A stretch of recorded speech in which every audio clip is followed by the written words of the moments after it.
ప్రజలకి ఉపయోగపడాలని శ్రీమతి మిరియాల శిరీషాదేవి గారు రంపచోడవరం నియోజకవర్గ ఎమ్మెల్యే గారి వారి సొంత డబ్బులతో ఈరోజు ఈ రోడ్డు నిర్మాణం చేయడం జరుగుతుంది. ఈ రోడ్డు యొక్క ముఖ్య ఉద్దేశం ఏంటంటే వరదల సమయంలో ఇక్కడ ఉన్నటువంటి ప్రజలు సురక్షితమైనటువంటి ప్రాంతాలకు వెళ్ళాలంటే ఈ రోడ్డే మార్గం, ఇంకా వేరే రోడ్డు మార్గం లేదు. కనీసం ఒక 10 అడుగులు వరద ఎక్కువగా వచ్చినా ఈ రోడ్డు నుంచి ప్రయాణించే అవకాశం ఇక్కడ ఉన్నటువంటి సుమారు 500 నుంచి 600 కుటుంబాలకి ఈ రహదారి ఉపయోగపడుతుంది.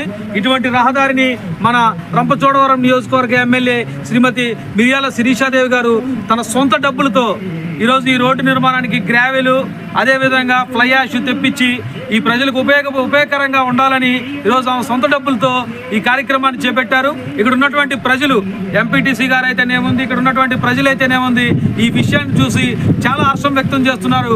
ఇటువంటి ఎమ్మెల్యే మాకు దొరకటం మేము పూర్వజన్మలో చేసుకున్నట్టు సుకృతంగా భావిస్తూ ఉన్నారు. ఈరోజు